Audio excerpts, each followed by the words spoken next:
Hey, what's up everyone? Linda Key here, coming at you from Alexander Street Studios, located on Treaty 7 territory with the Blackfoot Confederacy and Métis Region 3, where I feel so grateful to live, work, play, and create. Today's special guests are Kelsey, Andries, and Josy Fierro-Roxas, sharing the female warrior experience. Lately I've been trying to find my way to a place where life is more than empty space. Wondering where I belong, just don't fit in, 'cause I choose not to play along, no. Life is on for me. I got a new way, it's a new play. I got a one-way ticket to a brighter day. Welcome to Being Under the Influence. This episode is about the cultural influence of martial arts. That's a broad umbrella. Today I have two formidable female martial artists. Kelsey, is your last name Andries? Yeah. Okay. Unless you're French, and then it's Andries. Oh, Andries. Okay. Okay, well, okay. But Andries here in Canada. Sorry, I said Andries. Andries. Well, no, say Andries. That's what we say here. But yeah, I think if we were in Belgium, they would say Andries. Got you. Kelsey, Andries, I will ask you to share a bit about yourself later. And Josy, it's the same thing. Fierro-Roxas. You got it. My gosh. Okay. But in Spanish, Fierro-Roxas. Roll those R's. Yeah. There you go. So we have some Belgian French, and some Spanish.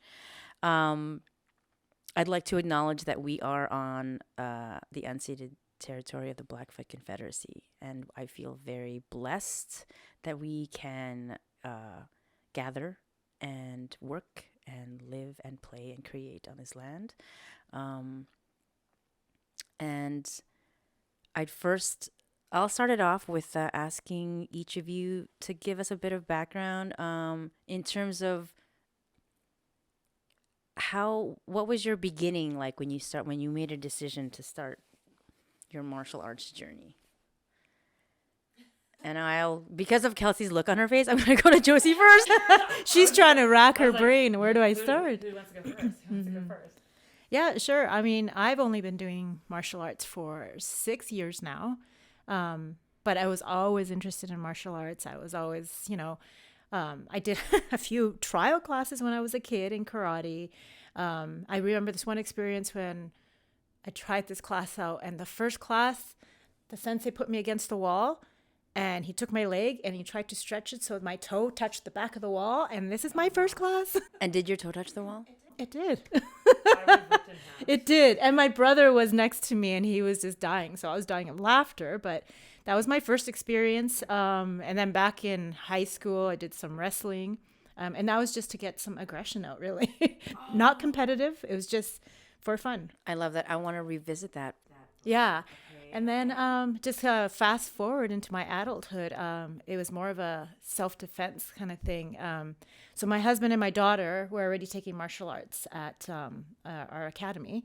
And so I figured, okay, well, I need to find some self-defense, because I was working downtown, Beltline. So I was always walking, and I had this one experience where this group of guys came up and they were just minding their business, and I was having my lunch at the park, but I was sitting at a bench and one of them came over, and the way I was situated was the bench is kind of just in, like, it's an open area, but behind me there's nothing but closed off trees, and it was dark. So he came over, started to make conversation, and long story short, in my head I was like, what if? And I had no clue in my head where to start. So I said, okay, I need to find a self-defense course or something. So naturally, I was going to join the same school that my husband and my daughter were at. But they didn't have a self-defense course specifically. It was just all martial arts. They specialized in Filipino martial arts, Wing Chun, Silat, Muay Thai, and now, there's the self-defense program, which kind of blossomed because I said, we need a women's self-defense program. And so that's where it all kind of began. Yeah.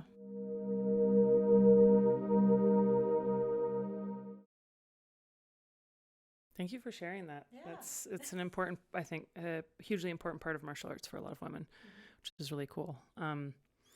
Yeah. How did I get in? Okay. Well, I was like an athlete all my life. So I played like all the sports. I got into the University of Calgary, for field hockey. So I was playing field hockey, and I happened to take, we had this one module where we had to pick, like, I was in kinesiology. So we had to pick an activity module. And I picked the module that was rugby and wrestling. And I go to the rugby portion and I'm like, okay, this is like kind of fun, but like, man, it really hurts when you hit the ground, especially in Calgary when it's cold. And I'm like, I don't know if I like this.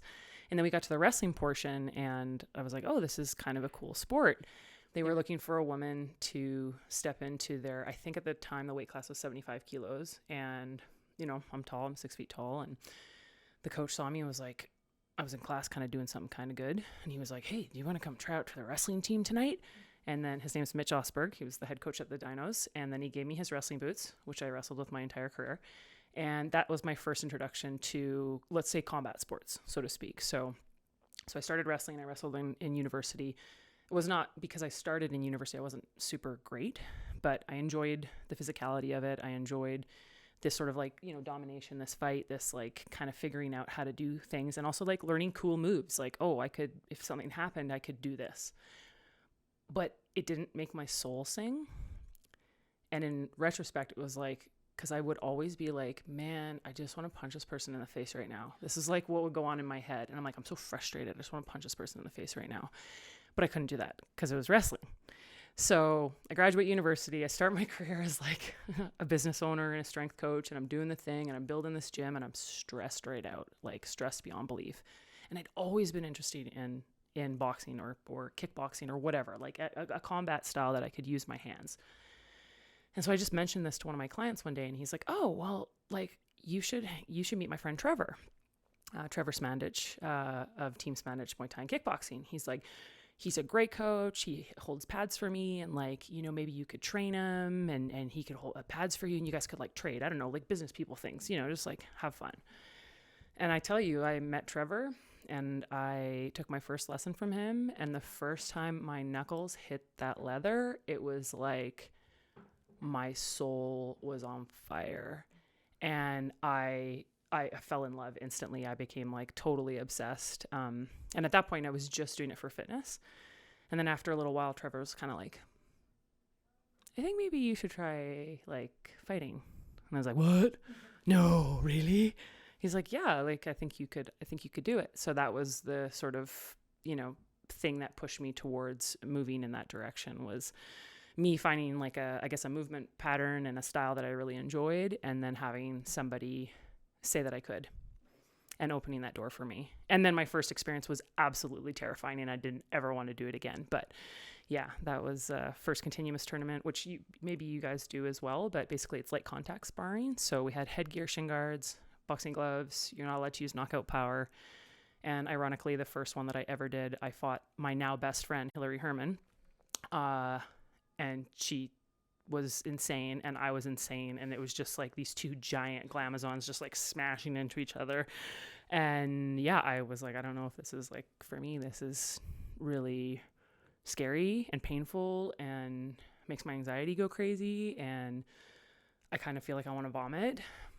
And then I sat on that for a couple days, and that kind of like everything started to subside. And then I went, I want to learn how to control that. I want to learn how to challenge myself. I want to learn how to tame that beast, So that was it. And then the byproduct always is this element of like self-defense. Like I never went into it for self-defense, but I can tell you that I have a quiet confidence that I carry with me everywhere that I go.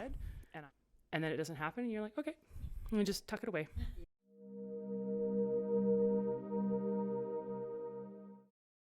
Yeah, and the tool is there when you need it. So you mentioned something just a moment ago, and I forgot what it was, but I thought it was a really good segue into the idea that internationally there's this idea of like feeling that empowerment of feeling like a ninja. You know what I mean? Everyone wants those skills. Everyone loves watching those films. It's the action, and that's all surface, right? So my question, my next question is, what have you learned? So you shared a little bit about the beginning.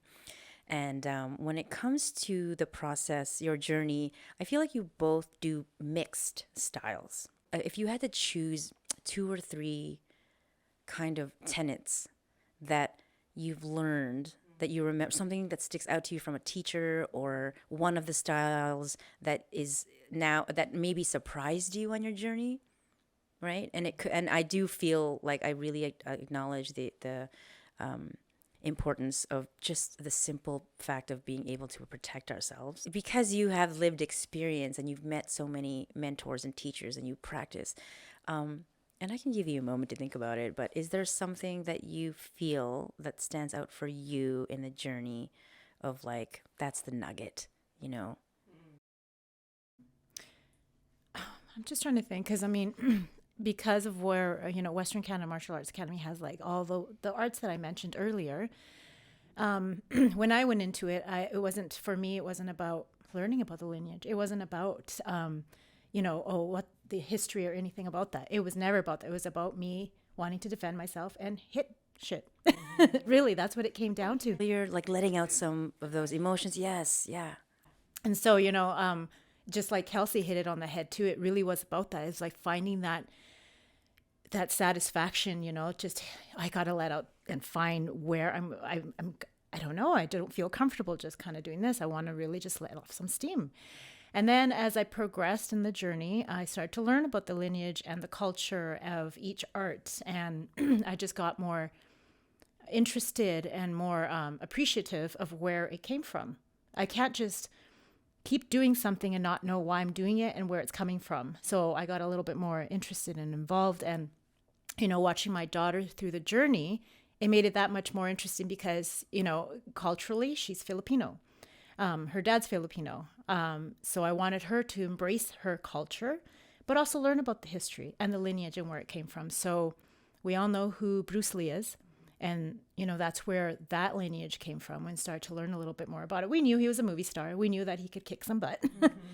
But what was his story? And, really it was amazing because his best friend was Guru Dan Inosanto, who's a Filipino American.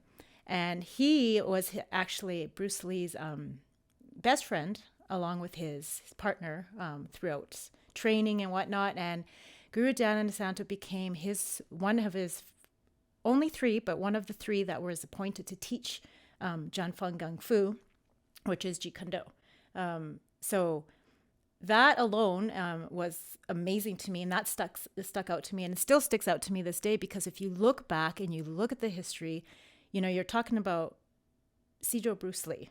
This guy he's Jeet Kune Do. He is the martial artist that really made martial arts famous, right? Mm-hmm. He really brought that to America. And then, he opened his first school in 1964 in Oakland, California. He had his first school in Seattle. Then in 1964, he moved over to Oakland, opened up his first school. And he was all about the philosophy and not putting a label to an art. It was more of a concept, right? And so, but he had no choice but to call it something. So he called it Jeet Kune Do. Jan Feng Gung Fu actually is his name, really.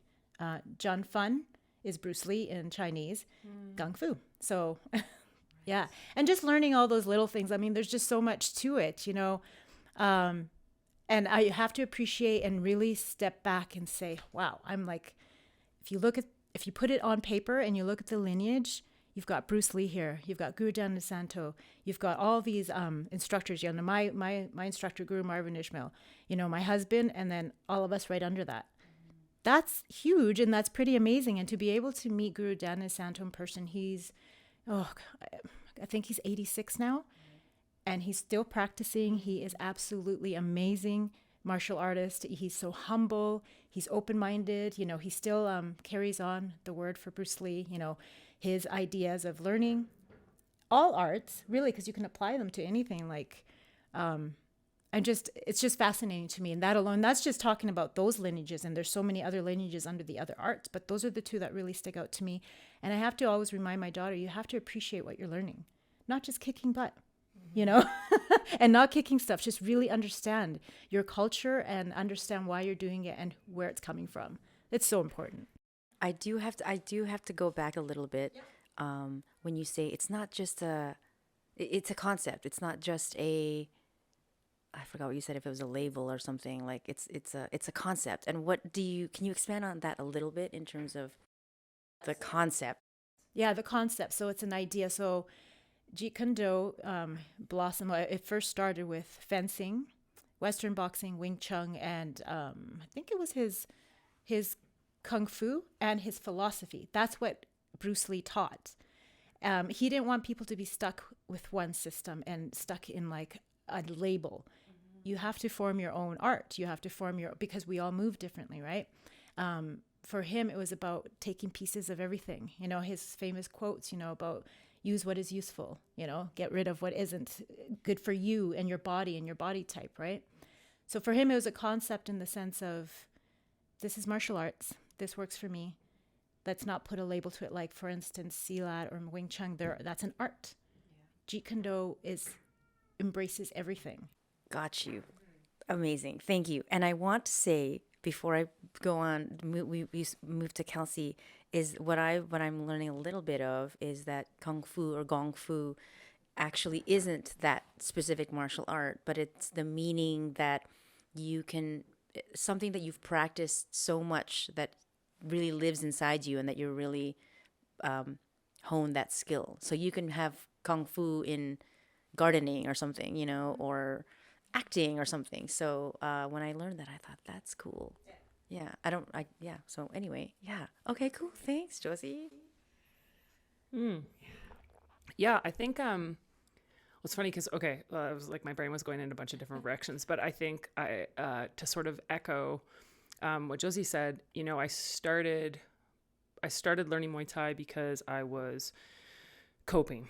Like, that's the easiest way to say it. You know, I was in a tough spot with this new business. You know, my relationship was strained, and I had all this stuff in me that I just needed to get out. And I got a little bit of success, and then I started fighting and competing, and that became this like really cool, interesting thing that I was doing. But it was, when I reflect back on my career, it was very much, how do I describe this? What's the thing? Catharsis? Cathartic. So it was the physical pain of fighting was like a form of catharsis for like my emotional trauma, my childhood stuff, the stuff that like I hadn't figured out how to resolve yet. And, you know, I had a great teacher in Trevor that like he encouraged me and he pushed me, and, you know, we won a world championship together. Like that is 2014. Like that was a magical moment in my life and in his life, and we'll always have that. And in Muay Thai, you know, our respect for our teacher, for our crew it's a huge part of the culture of Muay Thai. Before we fight, we do a dance. It's called the Wai Crew Ram Wai, which is essentially a dance to thank our teachers, to honor our family, to honor our ancestors, and to ask for protection, basically. A ceremony. Yeah, it's a ceremony. It was one of my favorite parts of fighting, and it wasn't fighting, right? So that ceremony, that dance that we did, you know, I didn't learn that until I was in Thailand before the World Championships. It was like, Trevor was like, this isn't mine to teach yet. We're going to go train with Crew Rhino, who is a coach or a crew in Thailand that Trevor was deeply associated with. And Crew Rhino taught me. And I learned in Bangkok. And it was 9,000 degrees. And I was like dying. But that moment to me was like, I have a picture of it. And it's just like, when I see it, it was so special. And then I got to put that in my heart and carry that with me, you know? And then what's interesting is so we, you do this at the beginning of every fight. So you're constantly saying like, thank you, Trevor. Thank you, Crew Rhino. Thank you to the people that taught Trevor, and you're looking back for these lineages back and back and back and back.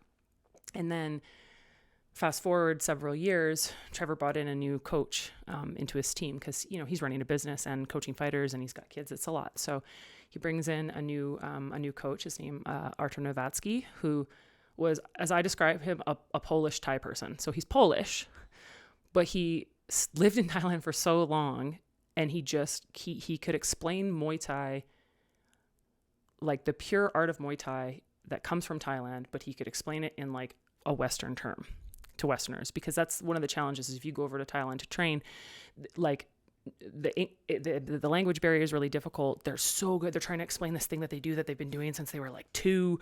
And you're just like, I don't understand what you're trying to say. So Art was like this really interesting sort of translator for me.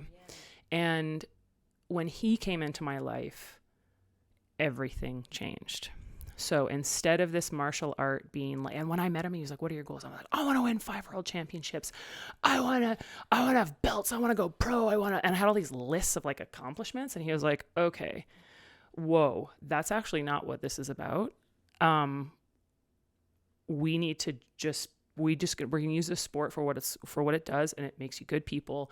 And we're going to like challenge ourselves and it's going to change you. It's going to heal you. Like he would say this to me and I thought he was crazy. I was like, whatever, man. Like I'm going to be 5-time world champ, like, what do you mean this is going to heal me? And like to make a very long story short, after training with him for, I think it was a year, he basically was like, hey guys, we had a primarily female team at the time. And he was like, hey guys, something needs to change. When you come in here, I feel like you guys are carrying backpacks of your own trauma and your own crap. And then you throw them at me, like your daddy issues. You're throwing your daddy issues at me. And that's not fair. And our relationship is a bridge and I'm sweeping my side and you need to sweep yours. And we were like, whoa, woke, right? And he said, you don't have to do this, but I'm going to make a recommendation. There's a meditation course that you can take. It's called Vipassana meditation. It's a 10-day silent meditation retreat. I'm going. I invite you to go. It'll change your life. It'll change your martial art. And I was like, at this time I was going through a divorce and I was like, I'll do anything. Like, whoa.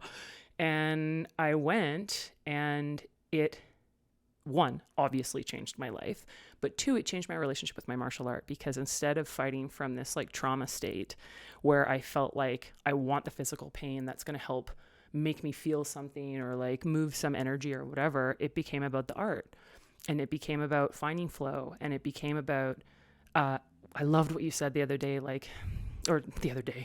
we've been here for 3 days. Yeah. We've been here for 3 days.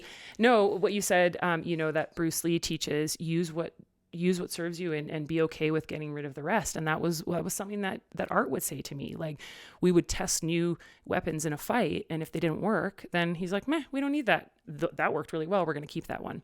So even though I was working in totally pure I'm talking pure professional rules Muay Thai, like that was like the bubble. I just lived it. I was like this big, this is my circle. How interesting that Bruce Lee's teachings are coming through my coach and even into this, like, be like water. Like these are the things that I heard. That was a very long-winded explanation, but essentially that's how the lineage, for me has affected me. And that's really the gift that I was given through Muay Thai is my freedom. And I was able to walk away from that sport, which, still breaks my heart that I'm not competing, but like my heart was like, you don't need to do this anymore. You don't need to prove anything. You don't need to, your body doesn't need to do this anymore. Like you've done the things and you've healed and like, what a gift. So.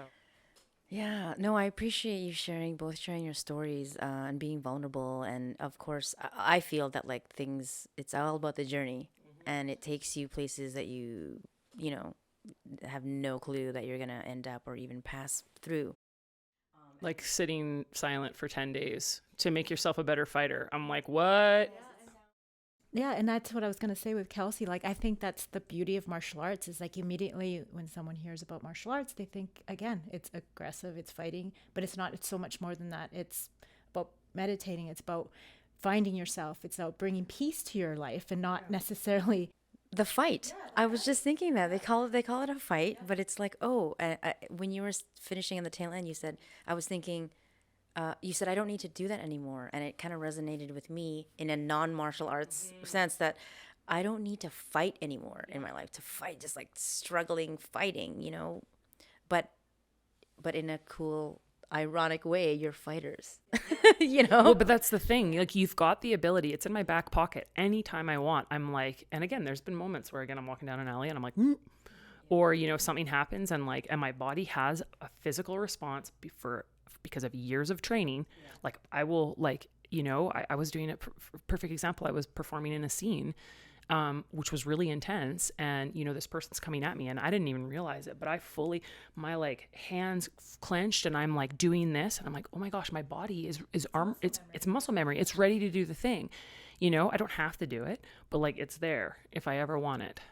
So I heard that, I forget who said it, but it's the idea is, your practice isn't to fight. Your practice is to know that you are dangerous. Yes. You are dangerous, but the practice is to not have to use that. And that's, again, everybody's mentality. I was at a restaurant with my family the other day, and this guy sees us all the time because after class because we're out for dinner because it's so late, and we've got our hoodies or whatever on. And he's like, oh, I better not mess with you guys. I'm like, no, we're all about peace. And they don't get that, it's all about peace. I promise you. Versus the confrontation. Exactly. Yeah.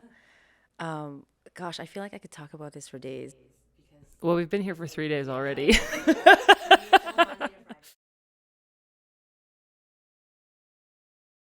Right. And I think that's kind of what you said when you learned the dance. You said that's what you love about it. Well, it's one of the things I love about it. Like, partially because, for a couple of reasons. So the Y crew, as a fighter, is such a beautiful way to calm down before you fight.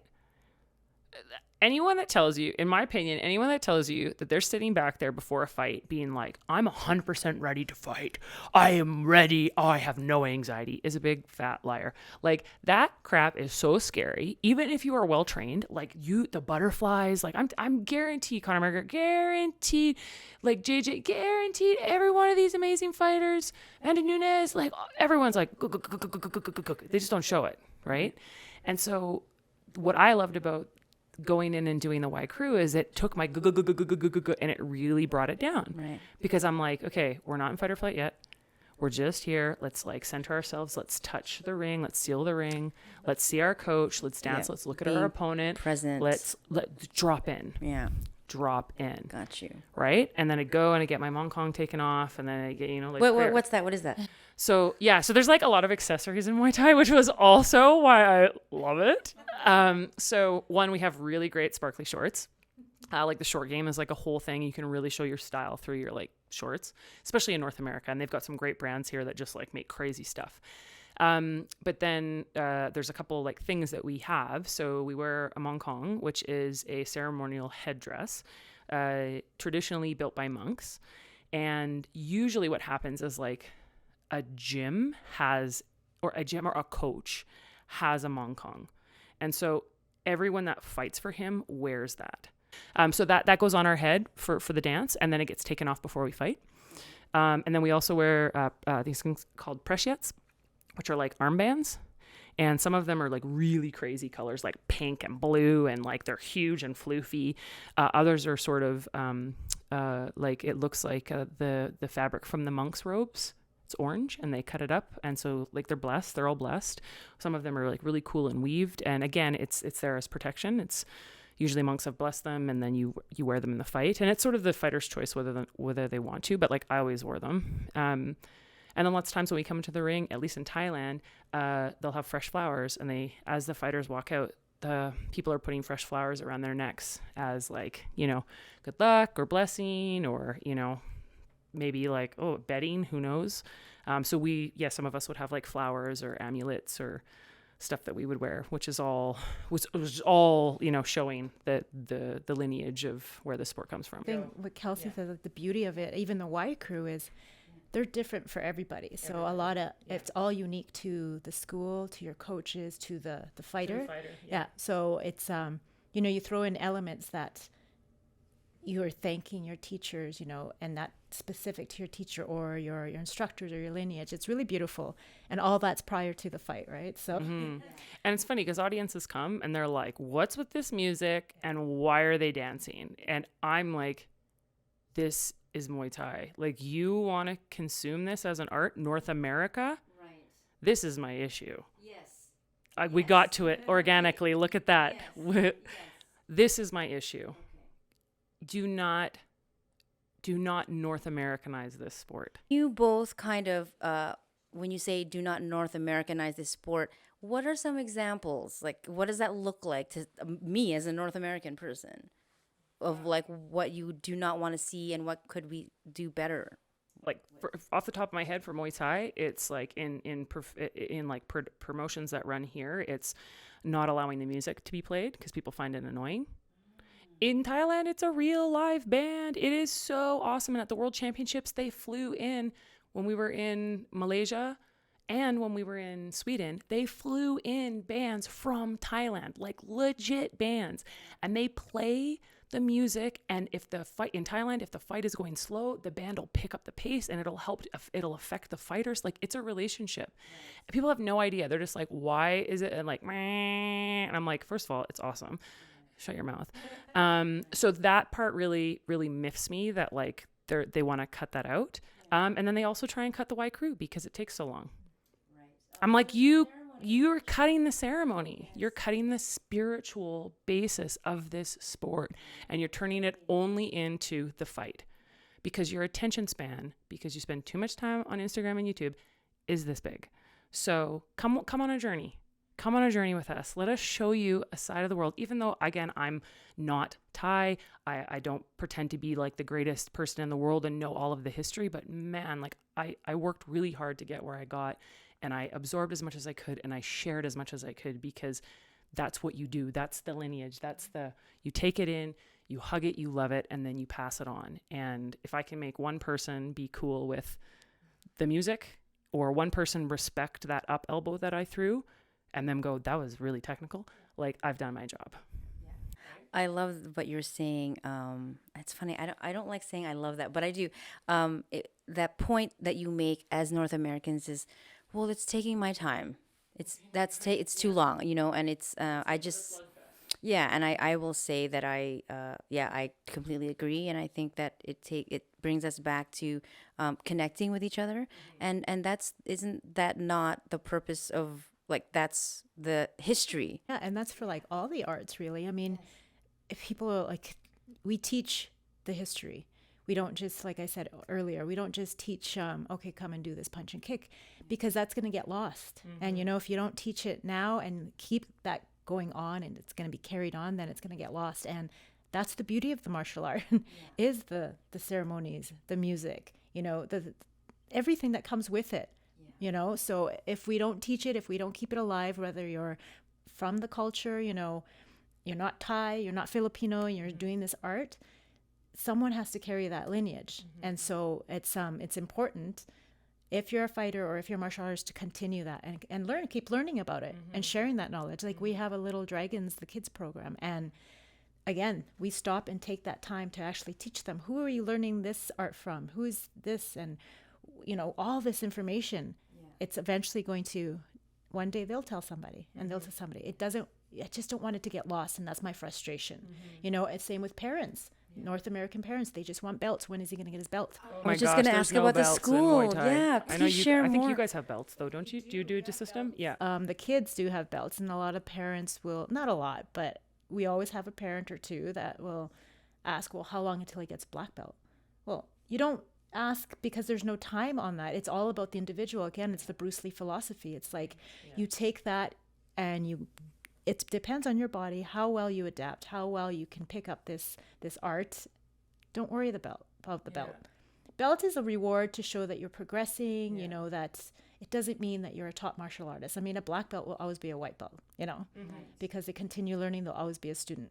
Mm-hmm. Same with adults. Some of them come in with that mentality, and it's sad, and that's why it's frustrating. Yeah, we're losing that culture. We're losing the respect even that comes with it.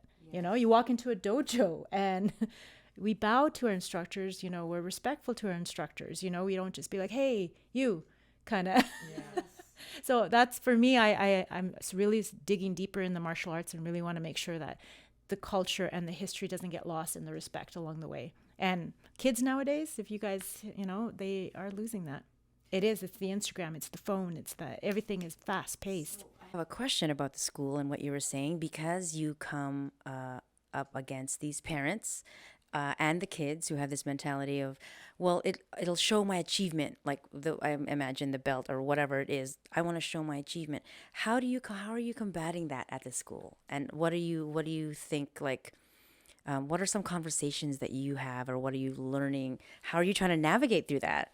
Yeah, I mean, you talk to the parents and you tell them, you know, every child progresses differently. It's a matter of them being invested. The parents have to be invested. They have to understand it takes time. You don't just come in and, you know, do something and you get rewarded with a belt. That's just not how it works. And so therefore it gives the child something to work towards. You know, there is testing dates, they come in, but it doesn't guarantee that. And we're very open with the parents, we're open with the children. And it's frustrating if you're not meeting a certain criteria, then unfortunately you're not going to progress. But at the same time, we want to build up these children. And we know that in their head, they're too young to understand the bigger picture, right? But the parents need to understand. So it's really just having open communication and a conversation with the parents, the children, the teachings. Everybody has the same mentality. Don't focus on the belt, focus on your learning and your journey. And it starts there. Even if they don't understand it, they'll keep hearing it and understand it eventually. I really appreciate that you're saying it's about having that dialogue and to be open to having that dialogue, because of the importance, as both of you said, like the lineage, and to carry that on, especially because as things get, you know, diluted when we're back on Turtle Island. But it sounds like, you know, when you mentioned you travel, you visit different teachers, and that's just really important work, just as your teachers have bestowed that on you, you know, that we need to honor, we need to take the time. Is there anything else that you want to add to that point? I would love to add, because it's a situation we run up a lot against in Muay Thai, because like the Thais don't do a belt system. It does not exist. As my coach Art said, which I love, he's like, it's binary. You either fight or you don't fight. That's Thai style. I understand why in North America, especially with kids, there is like they've tried to create, they usually do like colored preciates as belts. And I understand that, because I know we're trying to teach kids discipline and give them progression. And I totally get where they're coming from.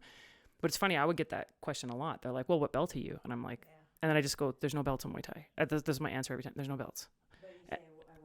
Oh, no, I don't say that either. And they were like, no. And then they're like, and then I'm like, you either fight or you don't fight. It's binary. And then he's like, or they would usually I said he, because busted, it's mostly guys. You know, they're like, well, did you fight? I'm like, yeah, I fought. Second question, drives me crazy. What's your record? So then they want to, it's usually a man. Yeah. And then they want to decide whether or not you're good at what you do based on your fight record. Now I can tell you, hands down, again, in Thailand, fight records don't matter. You have like, there is fantastic fighters that are like, you know, 200 wins, 200 loss. Like they fight so often. It's a job for them, right? When we come to North America, we get so precious about records. And I can speak to this personally, because my favorite fight to this day is the first fight I ever lost. I love that fight. I hug it. I cherish it. I was fighting Erika Bjornstrand from Sweden. I was here on home turf. I had switched my stance to southpaw. It was my first fight under Artur. Like, it was an amazing fight. It was challenging. She was my height. My brain was working. I was southpaw. I was like, what is happening? And I lost by split decision. And I had people after that fight come up to me and say, if you had fought in your orthodox stance, you would have won. I can't believe you risked your perfect record for that. And I'm like, look at the smile on my face. I don't fight for you. I fight for me. I love that loss, because you know what? I learned so much more in 5 rounds going toe to toe with Erika Bjornstrand than I did, you know, in my other fights. So that's my other criticism of North America, is that we're a bit precious about the records. And I think we need to understand, if someone's going to go into the ring and someone's going to learn to fight, and they're going to put their health and safety and their body on the line, just like respect that took bones, like, to do that. You know, it's not easy, and they're up against other demons, or they're working through stuff, or they want to challenge themselves. They deserve a high five. They do not deserve your criticism from the couch, bro. Like, you know. And that's how I feel when I see women walk into the dojo alone, no security blanket, just they're there because they walked in. Can you imagine what it's like? Because I've been there. Yeah. To sit in front of a dojo by yourself with nobody with you, within a male-dominated sport, and say, I'm walking in there and I'm going to do this. High five. So for me, when I see a woman walk in, I'm just, oh my gosh, I'm already cheering her on, because you took the first step. You just walked in, you know, and now it's just a matter of just encouraging it. And that, for me, because we've all been there, is the greatest challenge, you know, just doing it. And that's, to that point, like, that would, you know, you asked earlier, like, what would you want to see maybe shift and change as we move forward? That, for me, is it. I want the barriers to come down, especially for women and femfolk and I say that, like, inclusively, because it is not, in my opinion, martial arts are not necessarily safe spaces for trans folks. They're not necessarily safe spaces yet for non-binary folks. And I just feel like it's such a beautiful world, and it can help so many people. And I would love to see more women, more femme folk, our trans brothers and sisters, and non-binary folks, like, coming into a safe space. And there's not really any place doing it yet, you know? I want to kind of go in the positive way as well. There is, you know, I find that we have had a good mix of that group come into our place. Fantastic. It is, and not a lot, but they have come in, and I love it, because there's no judgment. Again, I just see a person walking in, and they took that first step, and they're here to do whatever it is, for whatever reason they're here for, you know. And I always want to know, why are you here? What got you here? You know, it's not. I don't want to pry, but for me, because I'm just so excited about it, that they're even here is so important to me. I also want to talk about how martial arts does unify people. It is. It's such a small, beautiful world. You know, you meet so many people from different walks of life, different arts, you know, sharing the same kind of passion, love, and knowledge, really. And I've met so many people, and martial arts for me, and I'm sure for you, is a lifestyle. It's not something I do. It's not a hobby. It's a lifestyle, you know, and I can't see my life without it, really. And it is unifying for people. It unites people. Yeah. My husband actually started a store, United Fist. Have you heard of it? United Fist store. So it's basically based on that concept, right? We just sell martial arts gear, but it's not just about that. It's about, you know, people coming together, anyone really from any kind of art, you know, so bring down those barriers, because there's a lot of issues. There's a lot of politics when it comes to martial arts at times. And it's just bringing down those barriers. Hey, you have a seminar coming up. You're from a different, I don't care. I'm going to promote it. Yeah. Good on you. Congratulations. Let's promote each other and just come together. Amen. And especially, you know, even things are getting better for women. Yeah. They really are. But we really got to keep pushing that and let them know you can walk into this dojo and not worry. That's you're you know, it's all the men. Trust me, it's well, and I think what's really cool about that is when you essentially, I love what you were saying, Josy, because when you were like, yeah, you're welcome, like, why are you here? Essentially, when I hear you say that, I hear you say, welcome to our family. Yes. You're welcome here. You're in our family now. Like, we'll protect you. We'll take care of you. And the beautiful thing about martial arts, the worldly aspect of it, is like, once you have that connection to a dojo or a gym, whatever it's called, and you have that connection to the lineage, you can go anywhere in the world and you can walk into a gym or dojo. Like, I know that I could travel to any country in the world and I could look up the Muay Thai gym and I could knock on their door and say, hi, you know, I'm an ex-fighter from Canada and these are the people that I've trained with, and I would love to come train with you and learn with you. And that door would be open, you know, like, same thing with you guys. Like, you have a beautiful network of gyms where if you have students traveling, they can go, you know, and they can study all around the world and no one questions you. They just go, oh, great. you're from Calgary, you train under Marvin, yeah, you're in, like come to our family. So And that's that's just it. It's the not, cool part about martial arts. Yeah, and then Kelsey's right. It's not just Alberta. It's not just North America. It's the across world. the world. It's the world. Yeah. And that's the beauty.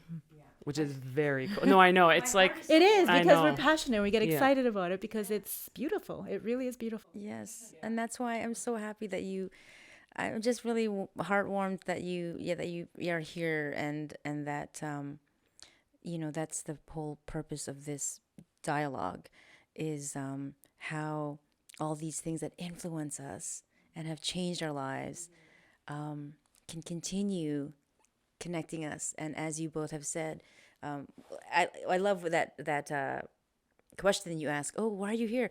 I'm a storyteller. It's like, what's your story? When I meet people, I'm like, what's your story? So like, where were you born? Why did you move there? Why did you pick that school? What, because when you learn about those specific things that might look on the surface as what makes us different, it's when you go deep that makes us the same.